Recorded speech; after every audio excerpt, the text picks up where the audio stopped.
इधर भगवान शंकर कैलाश पहुंचे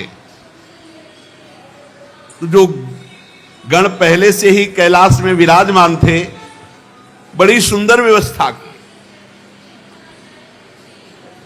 किन्नर, यक्ष, गंधर्व, जो भूतगण महादेव जी को सुख पहुंचाने वाले हैं, पूरा कैलाश वैसे ही दिव्य है, सजा हुआ है। भगवान शिव दिव्य पुष्पों से पूरा कैलाश सजाया गया है और दिव्य तेजोमयी मणियां जैसे दीपक जलाए गए हों, ऐसे कैलाश में श्वेत वर्ण कैलाश, हिमवर्ण, दिव्य चंदन का और दिव्य इत्र का छिड़काव किया गया है पूरे कैलाश में।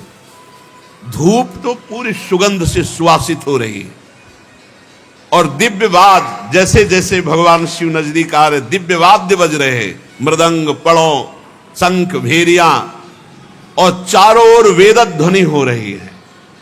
भगवान शिव ब्याह करके कैलाश पर्वत पर आ रहे हैं। बड़ा ही सुंदर स्वरूप भगवान शिव का है। साथ में त्रिपुर सुंदरी भगवती, कैसे कोई इनकी शोभा का वर्णन करे। मनोहर कैलाश में पदार्पण किया भगवान शिव और पार्वती जी ने। सब ऋषियों ने वेद मंत्रों के द्वारा भगवान शिव का स्तवन, अभिनंदन। भगवान शिव वो स्थान जो वट वृक्ष के नीचे, वहीं पहुंचे। दिव्य रिद्धियां सिद्धियां सब पार्वती जी की सेवा में है। अत्यंत दुर्धर्ष वो स्थान है जहां भगवान शिव बैठते हैं। बड़े बड़े भयंकर विषधर सर्पों का घेरा रहता है। जब भगवान वट वृक्ष के नीचे समाधिस्थ होते हैं, सीधे उसी में बैठे जाके। वृषभध्वज भगवान शिव का एक बड़ा भयानक स्थान है। यहां ब्रह्म प्राप्त महापुरुष ही प्रवेश कर सकते हैं।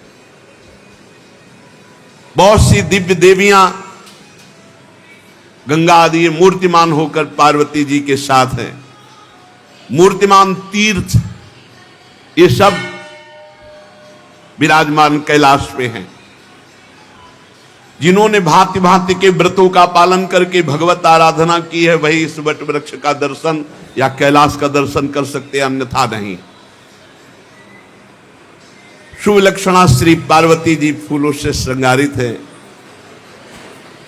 भगवान के पार्श्व भाग में आसन है, वामांग में। भगवान शिव को देखा कि अर्धनिमित नेत्रों से बैठ गए, तो एक विनोद आया। पहला विनोद है। माता जी चपलता पूर्वक एकदम गई, भगवान शिव कैसे नेत्र बंद कर दिए। विनोद, पहला विनोद। माता जी तो खिलवाड़ में बंद कर लिए। जनस्य विमला सर्वो भवत् त्रास समन्वितः निमीलिते भूतपतौ नष्ट सूर्य इवा भवत् ततो वितिमरो लोकः क्षणेन संपद्यत ज्वाला च महती दीप्ता ललाटश्च निश्चिता। खेल खेल में ऐसे नहीं होता, तो विनोद में जाके ऐसे नेत्र बंद कर, जेब बंद किए तो संपूर्ण सृष्टि का तेज नष्ट, और तीसरा नेत्र खुल गया, भयंकर प्रलयंकारी आग। भगवान शिव के ललाट का तीसरा नेत्र खुल गया, संपूर्ण पर्वत ज्वालामयी, हिमालय सब आग लग गई और विशाल प्रलयंकारी आग।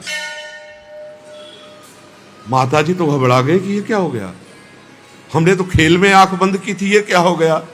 उमा जी ततो वितिमरो लोका क्षणेन संपद, एक क्षण में पूरी सृष्टि भस्म हो जाए, ऐसी आग प्रकट हो गई। तृतीयम चास्य संभूतम नेत्रमादित्य सन्निभम युगांत सदसम दीप्तम ये नासो मथितो गिरा। ऐसा लगा अब अंत होना, पूरी सृष्टि का अंत हो जाएगा। भगवती उमा ने तत्काल हाथ जोड़ा और भगवान शंकर के चरण पड़ गई। प्रभु, हमने तो विनोद किया था, हमने तो एक मजाक में आपके नेत्र बंद किए थे, ये क्या हो गया? ये संपूर्ण सृष्टि भस्म होने लगी। एक क्षण में प्रभु रोको रोको, एक क्षण में सब पूरी सृष्टि भस्म हो जाएगी। हिमालय पूरा भस्म होने लगा। भगवान शंकर के चरणों में गिरकर, स्वामी मुझे पता नहीं, अगर कोई अपराध हो तो क्षमा करो आप तत्काल। तो भगवान ने कहा, अब दोबारा भूल के हमारे नेत्र मत मूंदना, नहीं ये तीसरा खोल जाएगा। ये तीसरे नेत्र का खेल है, तुमने दो बंद किए। ये हमारी दृष्टि से संपूर्ण तेजमय है, अगर हमारी दृष्टि बंद हुई तो संपूर्ण तेज नष्ट हो जाएगा, और अगर तीसरा खुल गया तो युगांत सब भस्म हो जाए। पार्वती जी कभी विनोद नहीं करूंगी, ऐसा कभी मजाक नहीं करूंगी प्रभु, ऐसा कभी। पर प्रभु जितना भस्म हो गया है उतना पुनः वैसा ही होना चाहिए। भगवान शिव ने अपनी अमृत दृष्टि से उसे इस तरह, भगवान शंकर और उमा जी का विवाह हुआ। हर गिरजा बिहार नित नयऊ, यही विधि विपुल काल चली गयऊ। भगवान शिव और पार्वती जी ये जगत के माता पिता हैं, इनकी वजह से अपने माता पिता के बिहार की बात कौन कहे। ऐसे गोस्वामी जी कह रहे हैं, चरित सिंधु गिरजा रमन वेद न पावहि पारू, बरने तुलसी दास किमु अतिमत मंद गंवारू। कैसी अद्भुत दैन्यता महामहिम गोस्वामी तुलसीदास जी के कह रहे। गिरजापति देवादिदेव महादेव जी के चरित्र समुद्र के समान अथाह अपार हैं, जहां वेद भी नहीं पार पाते, वहां हम थोड़ी बुद्धि वाले भला भगवान शिव और माता पार्वती की महिमा का कैसे वर्णन करूं। भगवान देवादिदेव महादेव प्रसन्न मुद्रा में बैठे हैं। कुंद इंदुदर गौर शरीरा, भुज प्रलंब परिधन मुनि चीरा, जटा मुकुट सुर सरित सिर लोचन नलिन विशाल, नीलकंठ लावण्य निधि सोह बाल विदुभाल। पार्वती जी को इशारा किया, बैठो, बाम भाग आसन हर दीना। श्री पार्वती जी प्रसन्न मुद्रा से भगवान शिव के बाम भाग में विराजमान हो। यही अभिलाषा थी सती रूप में जब शरीर छोड़ रही थी। वैसा ही प्रेम देखकर पार्वती जी ने कहा, विश्वनाथ मम नाथ पुरारी, त्रिभुवन महिमा विदित तुम्हारी, चर अरु अचर नाग नर देवा, सकल करही पद पंकज सेवा। प्रभु समरथ सर्वज्ञ शिव सकल कला गुण धाम, जोग ज्ञान वैराग्य निधि प्रणत कल्प तरुणाम। हे विश्वनाथ, हे मेरे नाथ, हे त्रिपुरासुर का वध करने वाले भगवान शिव, चर अचर नाग मनुष्य देवता सभी आपके चरण कमलों की सेवा करते हैं। प्रभु आप समर्थ हैं, सर्वज्ञ हैं, कल्याण स्वरूप है, सब कलाओं के गुण निधान हैं, योग हैं, ज्ञान वैराग्य इस सब के भंडार हैं, और मैं आपकी शरणागत हूं। आप शरणागत के कल्प वृक्ष हैं। प्रभु यदि आप हम पर प्रसन्न हैं तो मेरे मन में फिर वही प्रश्न है। इस बार पहले जैसा अज्ञान नहीं है, पर मैं जानना चाहती हूं कि जिस समय भगवान श्री राम हे खग हे मृग हे मधुकर श्रेणी ऐसा पूछ रहे थे, आपने प्रणाम किया, मुझे संशय हुआ और फिर ये सब लीला हुई, तो प्रभु जो नृप तनय तो ब्रह्म किमि, नार विरह मति भोरी, देखि चरित महिमा सुनत भ्रमित बुद्धि अति मोरी। फिर मैं वही आपसे इस समय में हठपूर्वक अज्ञानपूर्वक नहीं पूछ रही, पर मैं जानना चाहती हूं जिसके कारण मुझे एक शरीर छोड़ना पड़ा। अगर ये ब्रह्म है तो राजपुत्र होकर हे खग हे मृग हे मधुकर श्रेणी ऐसा कैसे पूछे? क्योंकि ब्रह्म सर्वज्ञ होता है। प्रभु मेरी बुद्धि चकरा गई थी उस समय। आप सच्चिदानंद परब्रह्म कह के प्रणाम किया और वो हे खग हे मृग मधुकर सेनी। तो प्रभु मैं ये जानना चाहती हूं कि जो इच्छा रहित व्यापक सर्वसमर्थ ब्रह्म है वो ऐसा कैसे। अब हमारे ऊपर क्रोध मत करना, मैं मोह से दूर होकर के बात कर रही हूं। इस समय मैं कोई मोह से मोहित नहीं हूं जैसे पहले थी। मैं देख चुकी हूं, प्रभुता देख चुकी हूं और मोह की गति भी देख चुकी हूं। अब मेरे मन में कोई संदेह नहीं, पर मैं हाथ जोड़कर आपसे पूछ रही हूं, नाथ मुझ पर क्रोध न करना। मैं इस समय जानने की इच्छा से पूछ रही हूं। मैं पृथ्वी पर सिर रखकर आपके चरणों की वंदना करती हूं, आपकी शरणागत हो। आप सिद्धांत का एक बार वर्णन कर दीजिए। प्रभु जो आर्थ होते हैं, अधिकारी होते हैं, बड़े महापुरुष गूढ़ तत्व उनके सामने प्रकट कर देते हैं। गूढ़ तत्व न साधु दुरावई, आरत अधिकारी जहां पावई। तो मैं बड़े आर्त भाव से पूछ रही हूं, दीनता से पूछ रही हूं, जिससे निर्गुण ब्रह्म सगुण रूप धारण करता है, तो क्या ऐसी बात होती है। भगवान एक मनुष्य की तरह ऐसे, वेदों ने आपको तीनों लोकों का गुरु कहा है। कोई पामर जीव तो ये रहस्य जान नहीं सकता। और मैं बड़े आर्त भाव से प्रश्न कर रही हूं, प्रभु आप मुझे इसका उत्तर दीजिए। भगवान 2 घड़ी तक तो ध्यान मुद्रा में आनंदित रहे, फिर मन को प्रेम से बाहर निकाल करके कहा, जिसके बिना जाने झूठ भी सत्य मालूम होता है। ये संसार जितना आप देख रहे हो बिल्कुल झूठा है, कोई सत्य नहीं है इसमें। जो सत्य है वो दिखाई नहीं दे रहा, जो दिखाई दे रहा वो सत्य नहीं। देखो पहले बाल्यावस्था थी, जवानी आई, बुढ़ापा, मृत्यु। ना ये रूप पहले था ना बाद में रहेगा, बीच में केवल है ये झूठा। ये सब झूठा। सच्ची मान ले तो बस बात बन जाए, यहीं हम फंसे। भगवान शिव कह रहे, झूठे उ सत्य जाहि बीनु जाने, जिमि भुजंग बीनु रजु पहचाने। जेहि जाने जग जाई हेराई, जागे जथा स्वपन भ्रम जाई। बोले जिस परमात्मा के जाने बिना ये संसार झूठा सत्य मालूम हो रहा है। पत्नी सत्य, पुत्र सत्य, मकान सत्य, रुपया सत्य, ये सब।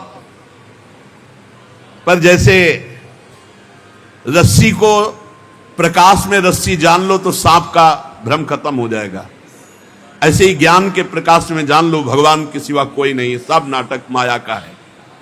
उस परमात्मा को जान लेने के बाद ये संसार ऐसे खत्म हो जाता है जैसे जागने पर स्वप्न का अस्तित्व खत्म हो जाता है। हे पार्वती जी, मैं उन्हीं भगवान का चिंतन करता हूं।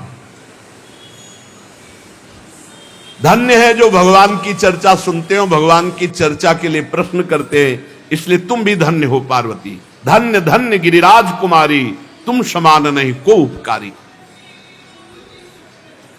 जो तुमने मुझसे प्रश्न किया, मुझे लगता है कि तुम्हारे हृदय में ना तो शोक है, ना मोह है, ना संदेह है, ना भ्रम है। भगवान की कृपा से तुम्हारे हृदय में प्रश्न आया है भगवत चर्चा सुनने के लिए। जिन्होंने अपने कानों से भगवान की चर्चा कभी नहीं सुनी, वो कान सांप के बिल के समान। जिन्होंने नेत्रों से संतों के दर्शन नहीं किए, वे नेत्र मोर के पंख के दिखने वाले व्यर्थ आंख के समान। जो सर कभी संत गुरुदेव के चरणों में नहीं झुका, वो कड़वी लौकी के समान। जिन्होंने भगवान की भक्ति को अपने हृदय में स्थान नहीं दिया, वो जीते हुए मुर्दे के समान। जो जीव भगवान के गुणों का गान नहीं करती, वो मेढक के जीव के समान। वह हृदय वज्र के समान कड़ा और निष्ठुर है जो भगवान का चरित्र सुनकर आनंदित नहीं होता। भगवान की चर्चा कामधेनु के समान है, सब सुख देने वाली है। जो भगवान की चर्चा कहता सुनता रहता है, तो मोह का नाश हो जाता है, अद्भुत ज्ञान प्रकट हो जाता है। तुम्हारी प्रीति देखकर मेरे मन में प्रेरणा हो रही कहने की। एक बात तुम्हारी मुझे अच्छी नहीं लगी, तुमने जो कहा कि भगवान कोई और है और ये राजकुमार, बस यही मोह है, यही अज्ञान है। जो मोह रूपी पिशाच से ग्रस्त होते हैं, जो पाखंड का आश्रय लेते हैं, जो भगवान के चरणों से विमुख है, वही ऐसा कहते कि निर्गुण ब्रह्म कोई और है, वही ब्रह्म। जो अज्ञानी मूर्ख, ज्ञानांध, भाग्यहीन, जिसका मन रूपी दर्पण विषय काई जमी हुई है, जो व्यभिचारी, छली है, कपटी है, कुटिल है, जिसे कभी संत समागम नहीं मिला, जिसे लाभ हानि नहीं सूझती, वही ऐसी विरुद्ध बातें कहकर भगवान की अवहेलना करता है। कैसे, जिनके ज्ञान नेत्र नहीं हो, भगवान को कैसे जान पाएंगे? चाहे भगवान श्री कृष्णचंद्र जी, चाहे रामचंद्र जी, इनकी लीला, इनकी महिमा को वही जान सकता है जिनके ज्ञान नेत्र प्रकाशित है। ऐसे लोगों की बातें नहीं सुननी चाहिए जिनको ज्ञान नहीं है, व्यर्थ की बकवास करते रहते हैं। बातुल भूत विवश मतवारे, ते नहीं बोले वचन विचारे, इनकी बात नहीं सुननी चाहिए, जिनकर कहा सुनी नहीं। अपने हृदय में संदेह छोड़ दो। भगवान जब मनुष्य रूप धारण करते हैं, वो साक्षात निर्गुण निराकार परब्रह्म परमात्मा ही है। वो सूर्य की किरणों के समान तेज प्रकाशित करके अपने जनों के अंदर ज्ञान प्रकट करते हैं। उसोई जाने जे देव जनाई, जानत तुम्हें तुम्हें हो जाई। सगुण और निर्गुण में कोई भेद नहीं। जो निर्गुण निराकार अलख अव्यक्त अजन्मा है, वही अपने भक्तों के लिए प्रेम विवश होकर के सगुण साकार रूप धारण करता है। जो निर्गुण है वही सगुण कैसे? तो जैसे जल और बर्फ, इसमें कोई भेद नहीं, ऐसे साकार और निराकार में कोई भेद नहीं। जो खूब नाम जप करते हैं उनको कोई भ्रम नहीं रह जाता। जहां नाम है वहां ज्ञान रूपी सूर्य है, वहां मोह का प्रसंग कैसा? भगवान सच्चिदानंद है, मोह रूपी रात्रि का लेस भी प्रवेश नहीं हो सकता। इसलिए हर शोक, ज्ञान, अज्ञान, अहमता, अभिमान, ये सब जीव के अंदर होता है, प्रभु के अंदर नहीं। प्रभु तो परमानंद स्वरूप ब्रह्म है। इस बात को जो जान जाता है वो निहाल हो जाता है। इसलिए जानने के लिए निरंतर भगवान की चर्चा सुनो, नाम जप करो, भगवद आश्रित रहो। बहुत बढ़िया अवसर मिला, इसी जन्म में भगवत प्राप्ति कर ले। भगवान को जानने के लिए खूब नाम जप करो, लीला चरित्र सुनो, और सबसे खास बात, भगवान के भरोसे रहो। भरोसा भगवत प्राप्ति करा देता है। साधन में त्रुटि हो जाए, लड़खड़ा के इधर उधर गिर जाए, कोई हानि नहीं हुई भगवान की प्राप्ति में। आश्रय, भरोसा, ये हम हृदय से कह रहे हैं, हमारी बात को पकड़ लो। साधनों में दम नहीं है भगवत प्राप्ति कराने के। साधन किए जाते हैं असाधन त्याग के लिए, भगवत प्राप्ति होती सिर्फ भरोसे से। आखिरी में सूरदास जी महाराज बोल रहे हैं, आखिरी में, बिल्कुल आखिरी, पूरे जीवन भगवद आनंद में निमग्न रहने वाला महापुरुष आखिरी में बोले, भरोसो दृढ़ इन चरणन के, गुरुदेव के चरणों के। श्री वल्लभ नख चंद्र छटाबिन, सब जग माहि अंधेरो, भरोसो दृढ़। हरिराम व्यास जी की सिद्धावस्था में वचन है, काहू के बल भजन को काहू के आचार, और व्यास भरोसे कुंवर के सोवत पांव पसार। मैं निश्चिंत हूं अपनी भगवत प्राप्ति के लिए, मुझे कोई चिंता नहीं, क्योंकि मेरी स्वामिनी जी है। किसी को भजन का बल है, किसी को जितेंद्रियता तपस्या का बल है, मुझे स्वामिनी जी का भरोसा है। भरोसा बहुत बड़ी बात है। भगवत भरोसा निश्चित भगवत प्राप्ति करा देता है, और ये होता है सत्संग से, नाम जप से, भगवत चर्चा सुनने से भरोसा दृढ़ हो जाता है। खोखला हो रहा है, अंदर का चिंतन खत्म, भगवत चिंतन, आंतरिक चिंतन रहित। अगर आंतरिक चिंतन सहित है तो कोई निषेध नहीं। अगर आंतरिक चिंतन गया और बाह्य चिंतन, बस फंसा लिया माया ने। अंतिम बात कीर्ति में फंसा के गिरा लिया। बोले मानत नहीं प्रतीति अनत, ऐसो ही स्वभाव मन बाम को। ये मेरा कुटिल मन कुछ ऐसा स्वभाव है इसका कि ये कहीं भी विश्वास नहीं करता, चाहे जितना अच्छे से समझाओ। हम आपको सही कहते हैं, बहुत नाटकी मन है, इसको नाटक पे विश्वास है। प्रहलाद जी इस बात के प्रमाण हैं, बड़े बड़े संत इस बात के प्रमाण हैं कि भगवान नाम के जप के प्रभाव से सदा सदा के लिए दुखों को परास्त कर दिया, पर जीव मान नहीं रहा। गोस्वामी जी के विश्वास नहीं हो रहा। मानत नहीं प्रतीति अनत ऐसो ही स्वभाव मन बाम को, जो चाहिए आपको। एक बालक 5 वर्ष की अवस्था है, श्रीमद् भागवत महापुराण। महाराज मनु शतरूपा का आपने महिमा सुनी। उनके 2 पुत्र थे, उत्तानपाद, प्रिव्रत। उत्तानपाद छोटे, प्रिव्रत बड़े। उत्तानपाद महाराज के 2 पत्नियां थी, सुनीति और सुरुचि। छोटी वाली पत्नी बहुत सुंदर, तो राजा की बहुत प्रिय थी। उत्तानपाद राजा की बड़ी प्रिय रानी थी सुरुचि, और जो सुनीति थी वो बड़ी रानी थी और बहुत धर्मज्ञ थी। सुरुचि मानो नाम का पूरा प्रभाव स्वभाव पे पड़ गया। अपनी रुचि के अनुसार हो तो ठीक है, रुचि के प्रतिकूल हो तो बर्दाश्त नहीं, ऐसी छोटी रानी। और सुनीति वो रुचि के अनुसार नहीं, वो नीति के अनुसार चलती। हमारी रुचि क्या है? अभी अच्छी रुचि है, फिर गलत रुचि हो सकती है, लेकिन शास्त्र क्या कहता है, गुरुवाणी क्या कहती है, हमको उसके अनुसार, सुनीति, गुरु के वचन के अनुसार, नीति के अनुसार चलना। तो जो सुनीति से चलता है उसके ध्रुव प्रकट होते हैं। वैसे सुनीति से चलने वाले अरबों में कोई एक होंगे, और रुचि से चलने वाले, सुरुचि से चलने वाले सब हैं। राजा को रुचि प्रिय थी, सुरुचि। उत्तानपाद हम सब हैं, पैदा ऐसे हुए हैं। 2 हैं, अंदर आओ। सुमति कुमति सब के उर राही। सुमति सुनीति, और जब रुचि के अनुसार चला जाता है तो कुमति बढ़ जाती है, और कुमति अमंगल कारणी होती है, और सुमति संपत्ति और सुख प्रदान करने वाली होती है। सुमति सुनीति, कुमति सुरुचि, अपनी रुचि के अनुसार चलना। अपनी रुचि के अनुसार थोड़ी चला जाता है, शास्त्र और गुरु की वाणी के अनुसार चला जाता है। यद्यपि राजा को सुनीति जैसी महामहिम रानी प्राप्त थी, पर वो प्यार करते थे सुरुचि को। राजा कौन है? ये जीव। ये जीव रुचि के अनुकूल चलता है। जैसी मन बुद्धि रुचि दे रहे हैं उसी की सलाह में भटकता चला जाता है। और जो सुनीति बुद्धि होती है वो भटकने नहीं देती। नहीं, ये गलत है, नहीं होगा, ये शास्त्र विरुद्ध है, ये धर्म विरुद्ध है। राजा को सुरुचि अधिक प्रिय थी।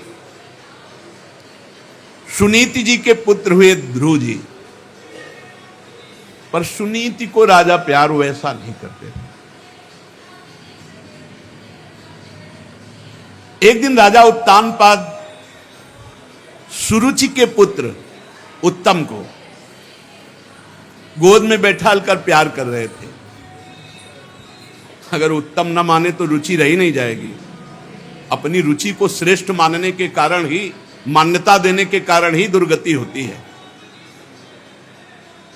वो उत्तम को दुलार कर रहे थे तो ध्रुव जी राजा के समीप गए, महाराज उत्तानपाद के, और ऐसे 5 वर्ष के बालक थे, ऐसे हाथ उठाया कि पिताश्री हमको भी गोद में ले लें। अब ये सुरुचि के खिलाफ हुई ना, कि जहां मेरा पुत्र वहां सौत का पुत्र कैसे। घमंड में भरी हुई सुरुचि ने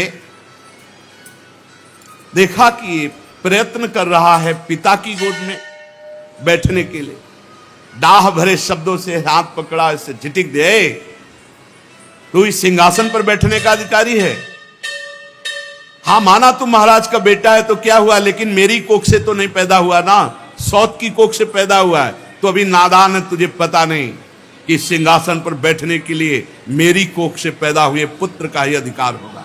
ये दुर्लभ इच्छा तेरी पूर्ति होने वाली कभी नहीं। और झिटक दिया ध्रुव को। एक बात सुरुचि के मुख से बहुत अच्छी निकल गई। तपसा आराध्य पुरुषम तस्यैवानुग्रहेण में गर्भे तुम साधयात्मानम यदि इच्छसि नृपासनम।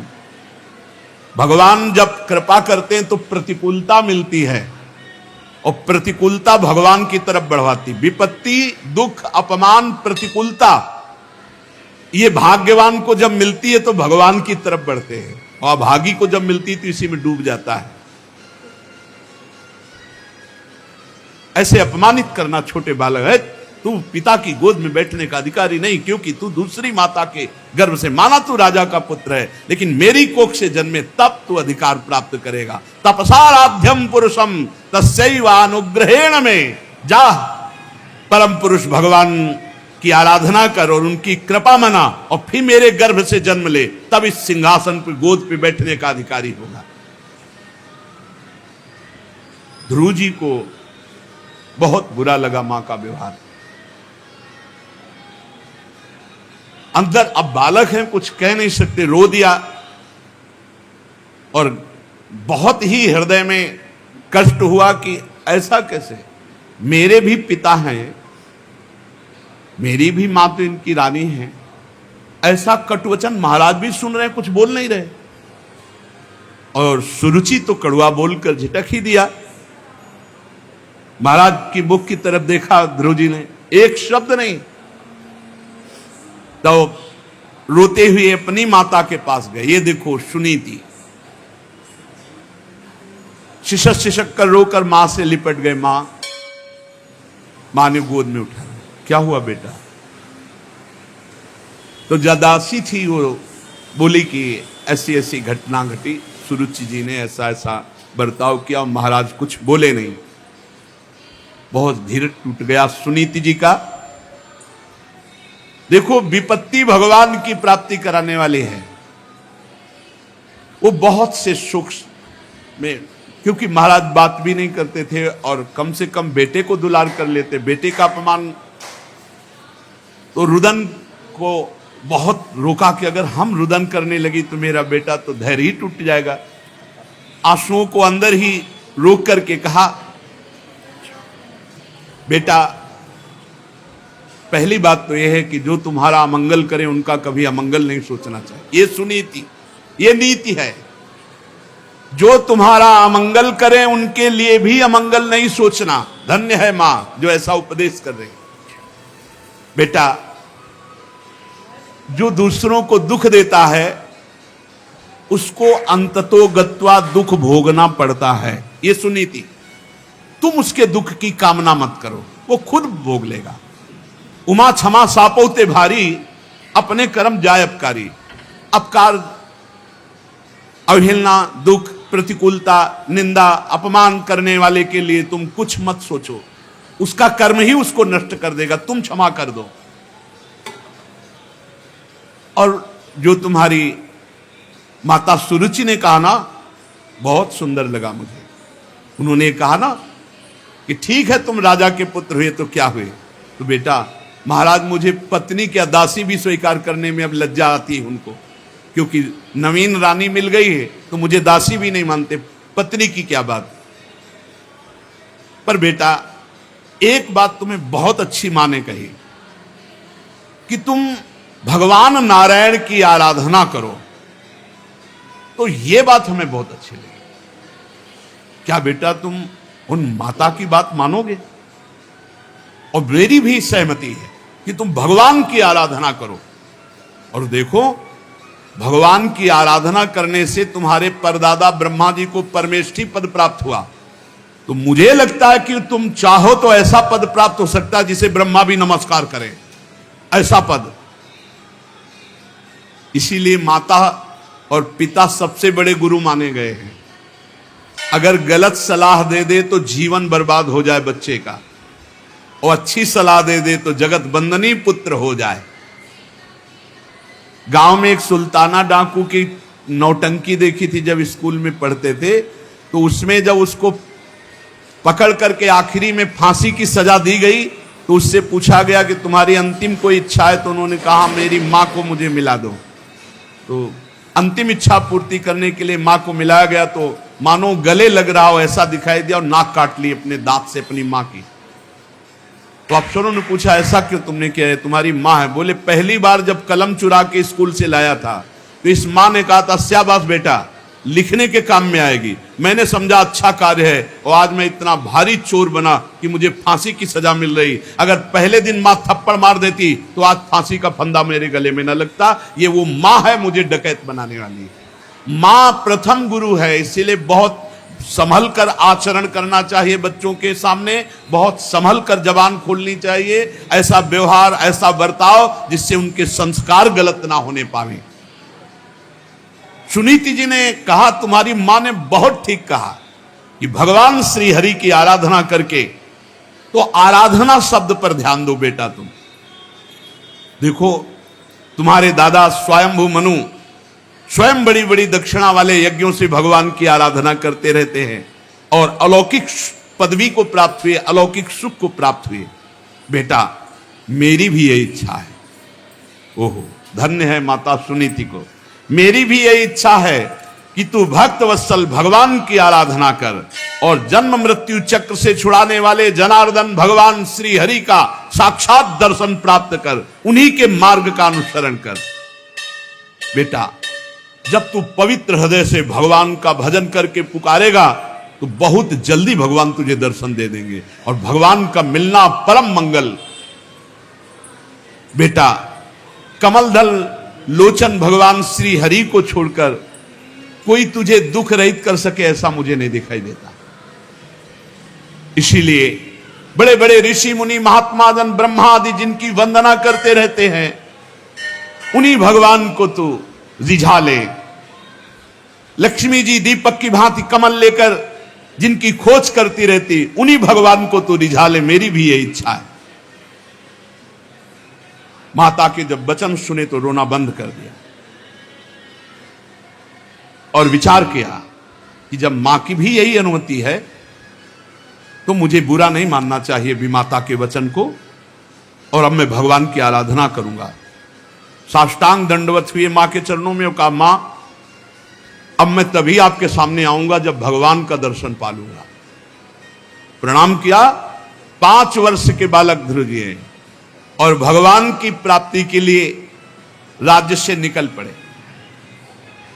जब कोई भगवान की प्राप्ति के लिए चलता है तो गुरु की अत्यंत आवश्यकता होती है। बिना गुरु के भगवत प्राप्ति असंभव, असंभव। चाहे शिव बिरंच सम होई, गुरु बिनु भवनिधि तरह न कोई। बिना गुरु के परम गुरु देवर्षि नारद जी उसी समय आ गए।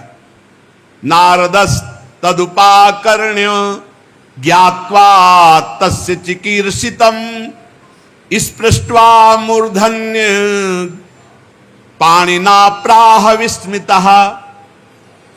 गुरु जी को ऐसे दुलार कर ले, कहा जा रहे हो राजकुमार, कहा जा रहे हो?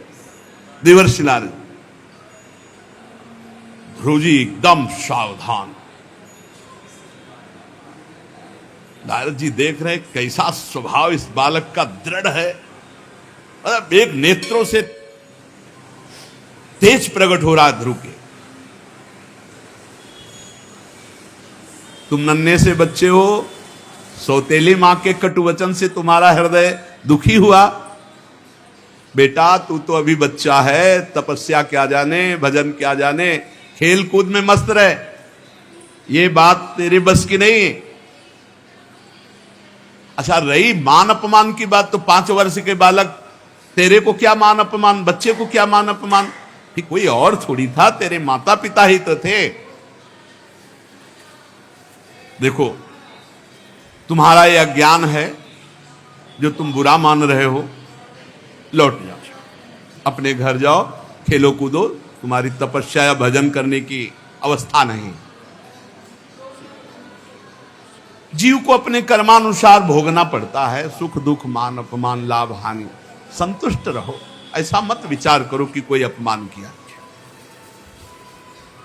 अच्छा, तू माता के उपदेश से योग साधना के द्वारा भगवान की प्राप्ति करने चला है। अरे तुम्हारे जैसे बालकों के लिए ये बहुत कठिन है। ये तो बड़े बड़ों के लिए कठिन, तुम तो अभी बालक हो।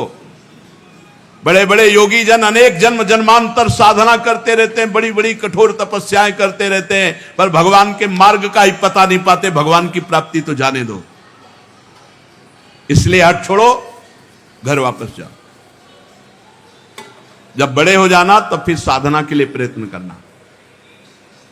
देखो, जब कोई भगवत मार्ग में, सही मार्ग में चलता है तो उसकी परीक्षा होती है। प्रलोभन और भय, ये दो परीक्षाएं होती हैं। भय दिखाया जा रहा है देवर्षि नारद जी ने। दुखी नहीं होना चाहिए, वापस लौटो, जाओ, खेलो कूदो, आनंद लो। ध्रुव जी ने कहा पहले तो हमारा प्रणाम स्वीकार करें, और दूसरी बात यह है कि आपको पता होना चाहिए कि मैं कौन हूं। मैं क्षत्रिय स्वभाव का राजकुमार हूं। मेरे में विनय का अभाव है। एक बार जो ठान लिया उसे कोई तोड़ नहीं सकता। ये बात पकड़ो। उपासक की जिद ऐसी होनी चाहिए कि अब अगर हम भगवान के मार्ग में चल दिए तो गर्दन कटा सकते हैं, प्राण हमारे चले जाए, लेकिन कुमार्ग में नहीं चल सकते, मनोरंजन नहीं कर सकते। देखो देवर्षि नारद जी समझाए, उत्तर क्या दे रहे ध्रुव जी। सुरुचि माता ने कटवचन रूपी बाणों से मेरे हृदय को विदीर्ण कर लिया। हे देवऋषि, आपके उपदेश वहां तक नहीं पहुंच पा रहे। ब्राह्मण, मैं आपके सामने नियम लेता हूं, मैं उस पद पर अधिकार करूंगा जो मेरे बाप बाबा को भी नहीं प्राप्त हुआ।